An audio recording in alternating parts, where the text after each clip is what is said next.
Well, good morning, good morning, good morning, and welcome back, welcome back, welcome back. If you missed my last episode, you can catch it over on the Crew Podcast YouTube as well as the Free Texas Campaign YouTube. Want to encourage you guys to make sure that you go over and subscribe to the Free Texas Campaign YouTube. You can also like, follow, and share us right here on Facebook where you can stay up to date to some of the different individuals' cases that is coming through here. Here's some of the inspirational messages that are coming through here. Just we're tapping in and we're giving those that want to be heard an opportunity to be heard, because we are the change that we desire to see. And there's some changes that need to be made, and we're being that voice. So, of course, for those that do not know who I am the queen of collaboration across these social media streets. My name is Angela Thomas. I utilize my platform to bring awareness to various topics, those things that I advocate for, those things that I am very passionate about, and I share my perspective and give those an opportunity to share their perspective. Y'all, we are the change that we want to see in this world. So I'm going to move out the way and allow my guest to come on, share just a little bit about himself and what he would like for you guys to know on today. If you would, Mr.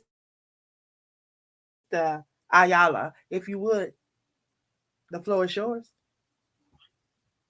Thank you, Angela. Good morning. And to your listeners as well, I pray that God blesses all of you and your families with His peace, love, and abundance. My name is Ayala, and for those of you that have not heard of me before, I've come to San Antonio. I've been incarcerated for nearly 25 years. I've been spent 21 of those years on this unit, and I've been privileged to be a witness and to be part of the change that has happened here.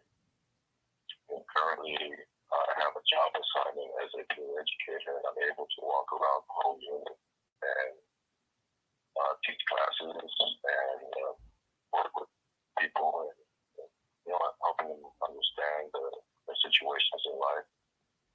And one of the things that before we get to your questions, I would like to share. Last time I was here 2 weeks ago, we talked about the interfaith retreat and the interfaith community here. The Kali interfaith community is a collection of the six largest faith groups on the unit, which includes the Catholics, Protestant Christians, Muslims, Native Americans, Sabbatarians, and Eastern religion, which includes Buddhists and Taoism.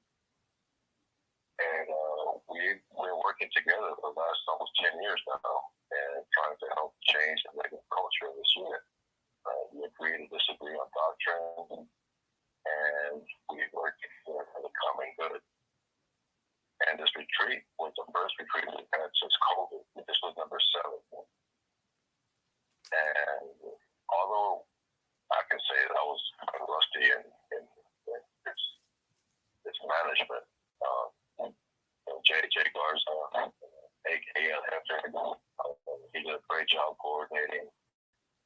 The inside team did a great job in their roles. The testimonies were great. The faith overviews were wonderful. The feedback from the participants and the ways that the questions were asked and answered, everything went well, very well. The administration was very helpful. The chaplaincy, even in the kitchen, which they served special meals for the whole unit on behalf of this retreat. And for those 2 days, those 5 meals that they basically fixed up for the whole unit. And so the whole unit got blessed while we were having this retreat. And it was an example of collaboration. It was an example of let's disagree on our differences, but there's a lot of things we have in common, and let's focus on the commonalities and work together and fight with each other and see what further we can do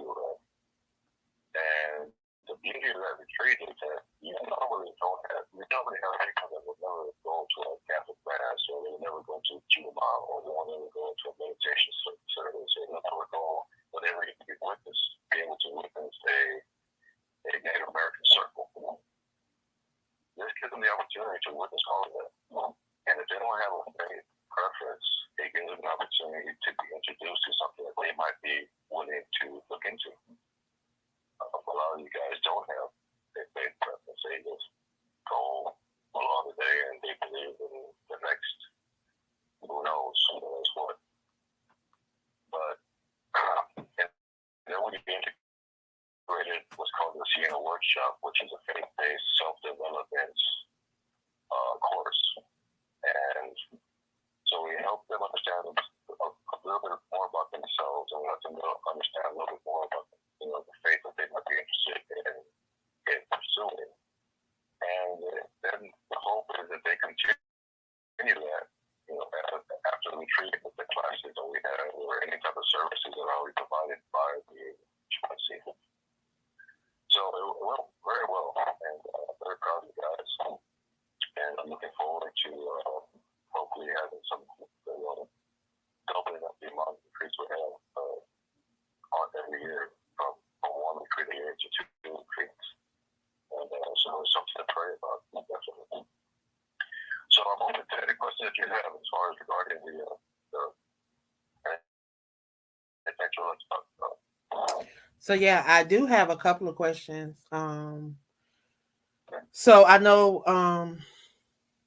outside of the retreat, um, what else are they?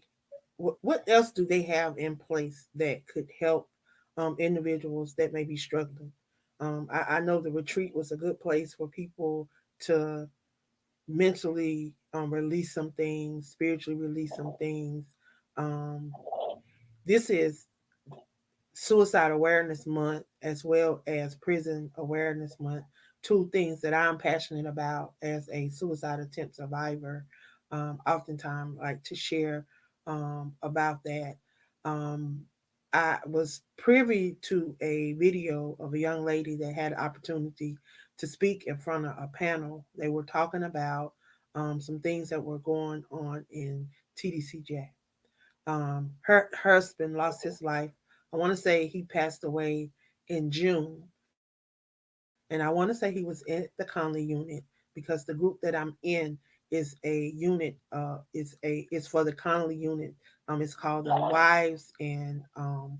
Loved Ones, Wives, Girlfriend, and Loved Ones of the Conley unit. So mostly everyone that's in that group is has loved ones that are on the Conley unit. She expressed that there had been about 130 something deaths within the TDCJ.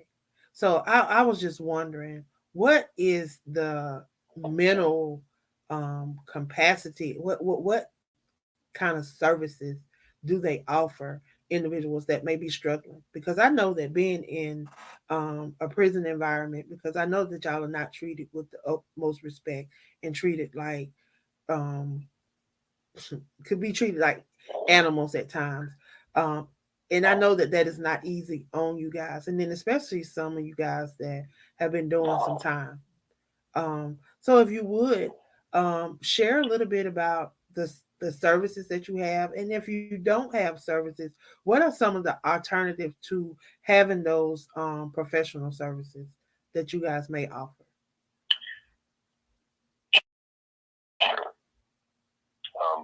One of the things that there's a baseline, right? And the baseline is that prison by nature is a very negative, oppressive place. Like energy, the worst conditions are here. So there's the mentality, the spirit, the hope of everything that we have is tested on a day-to-day basis. So, there's in our human nature. If you were to go look at the Stanford test many years ago, decades ago, and it ended up being called the Lucifer effect, right? When a group of students were broken up into two halves, one were prison guards and were prisoners, and they basically role played. And they had to be stopped because the ones who were playing the prison guards were taking advantage of the ones playing the prisoners. And it showed something where, if you gave certain people the ability to have authority over others, that, bad things can happen. Right? And that's the state of things again. And there's some places in the world where it's worse, right?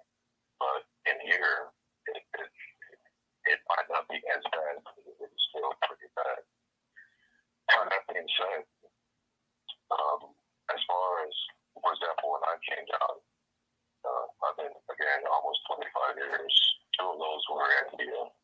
One was in County, one was in the transfer facility. When I came down into a regular ID unit, this was a survival of the fittest. If you were not mentally or physically prepared, you weren't going to make it. Right? The standard rule was you either pay for protection or you fight. You fight for pay. Right? Among others, those are the biggest one.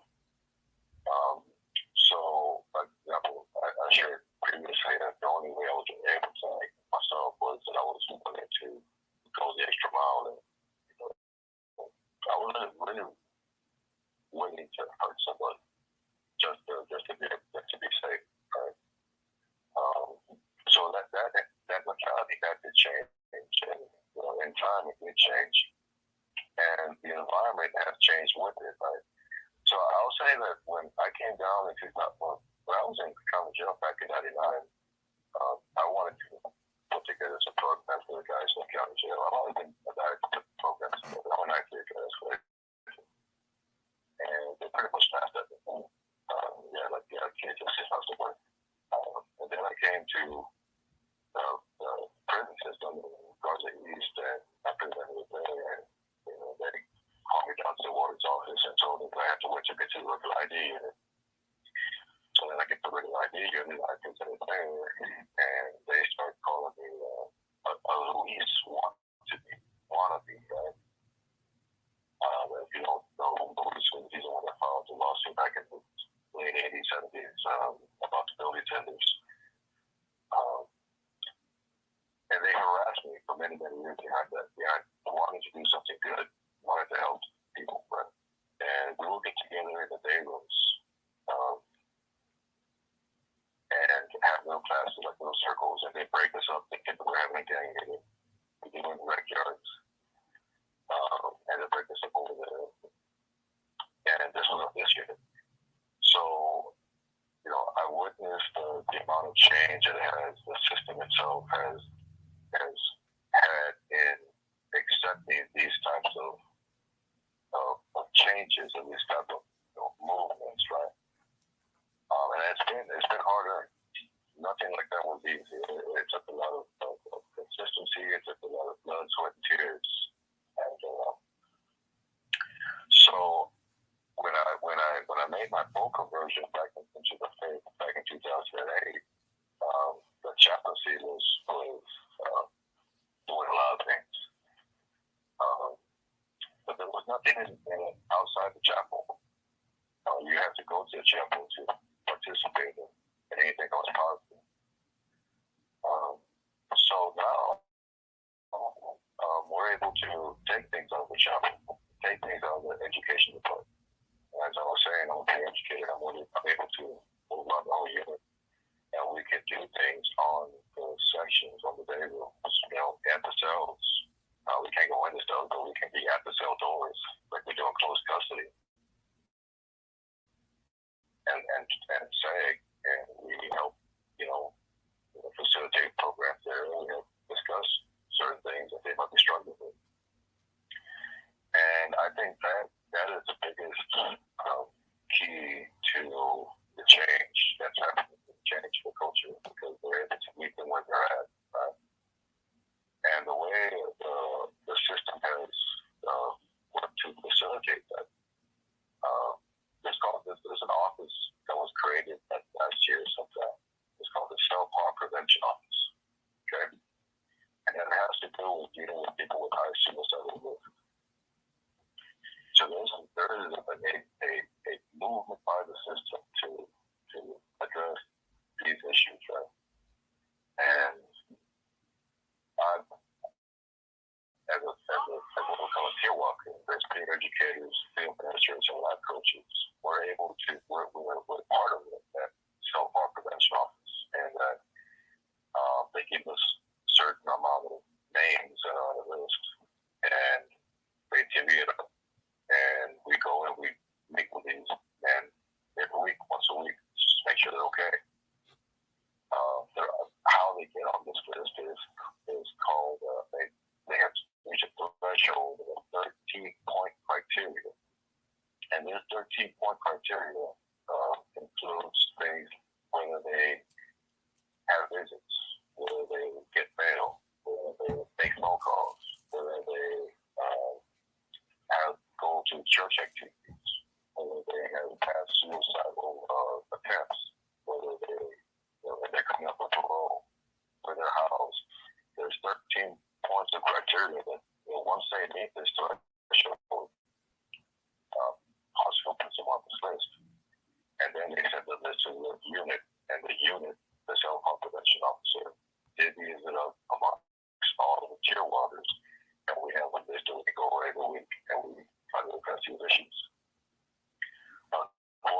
the men who have committed suicide recently this past year were not part of that criteria.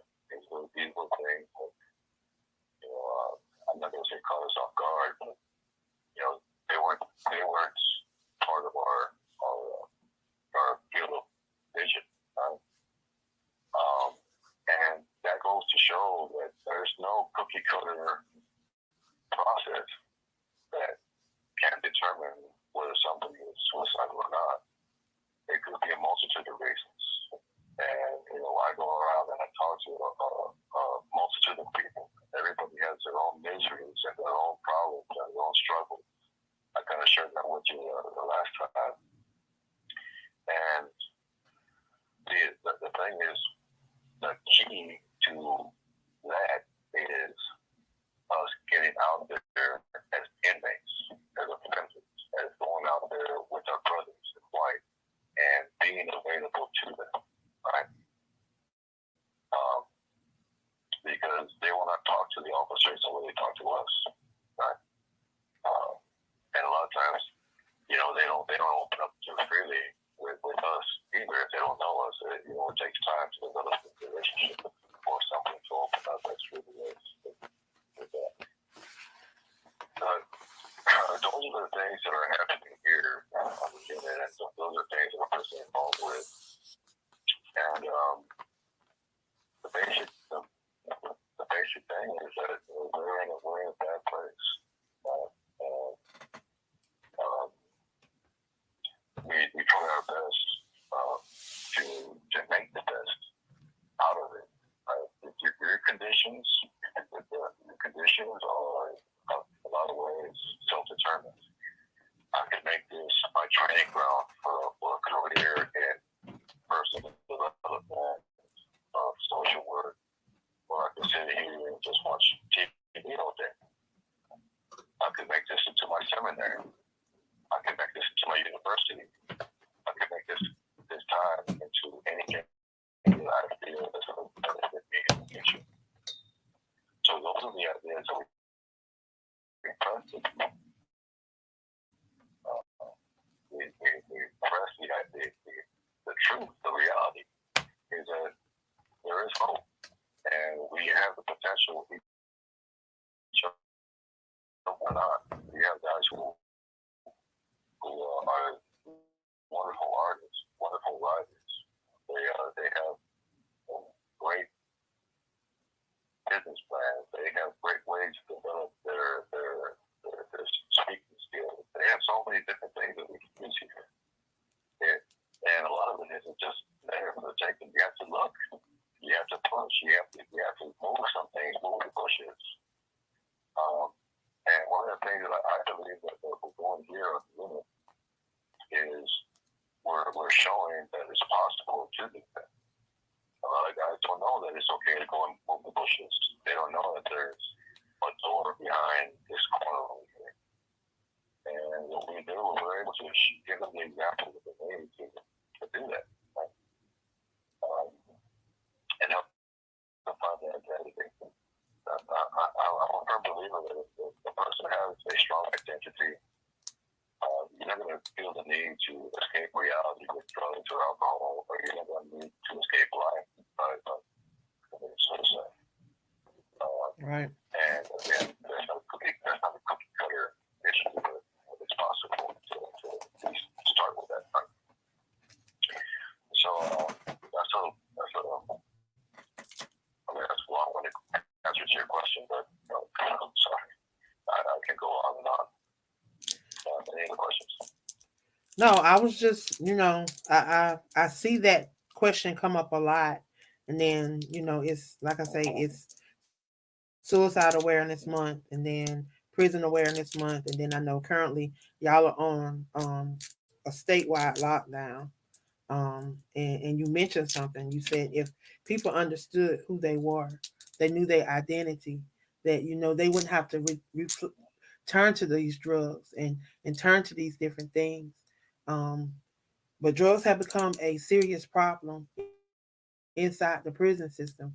And I keep telling them, they're looking at the inmates, but they need to look at some of these workers, because where some of these places are located, it's hard for inmates to be getting drugs in. So they need to be looking at the Oh, sure. whole system, period. They need to look at some of these officers, and they need to look at the people that they have in the power, because trust and believe, somebody bringing it in, and it ain't the inmates. Yeah. It's not the Yeah, and there's a Shakespeare, quote from Shakespeare. He says, if you want to see the scourge of society, you have to prison gates, you have to change the guards. Right? inmates.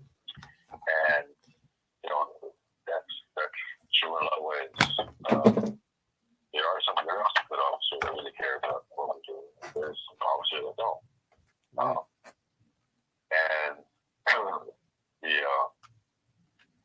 thing is, one way or the other,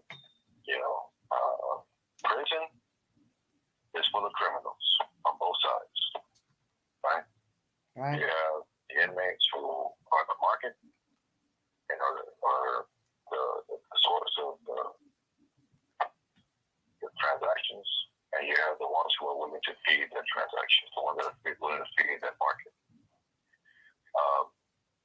So the best thing that we can do, and that I try to do, is focus on the product. I could be in a day room, and there's a lot of crazy stuff going on in that day room, right? There's people getting drunk, people getting high, people doing a whole bunch of crazy things. I focus on the positive. And I tell this guy, so look, I can't stop. I can't stop. Right? But if you want that, if you want to do that and ruin your life, hey, more power to you, brother. I'm here for the person that wants to change his life. And I go over there and I focus on those guys. And in time, my hope is that we, in that day room, can be a light for these guys. Because this is all they know. They're in one room all day long. All day long. Every day. In one little day room. Staring at each other. Bored. It's crazy. That's the reality. So they try to things like that.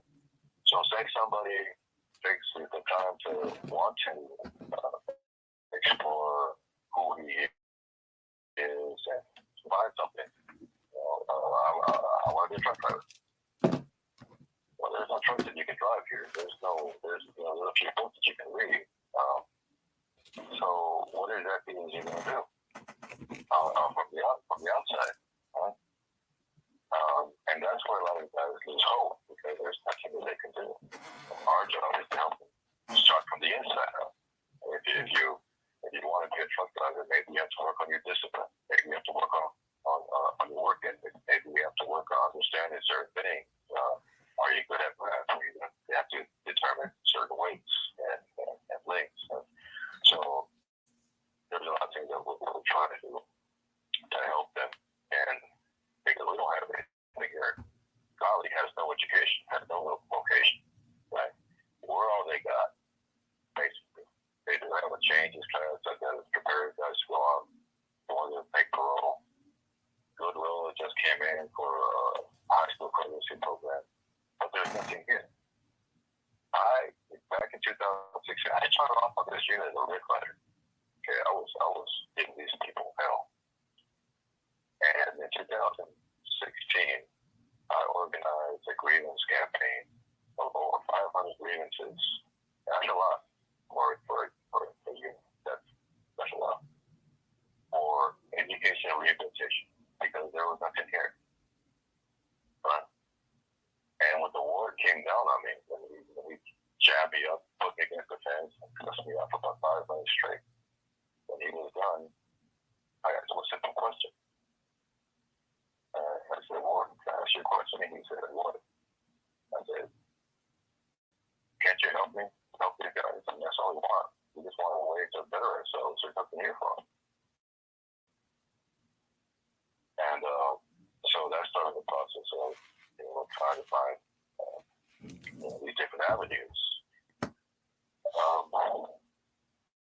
And when get something negative, we get focused on always. The shit's like doing, trying to shoot a fish in a barrel. You want to find something negative or prison, it's going to be there. And there's also a lot of positive. There's also a lot of positive. There's guys really making a difference here. I work with a lot of them, and the tier walking in the chapel, and I have firsthand knowledge about these positive changes. And the administration, the system, is giving us a little bit of latitude. I mean, we're not different from anybody else. I mean, we're locked down with them.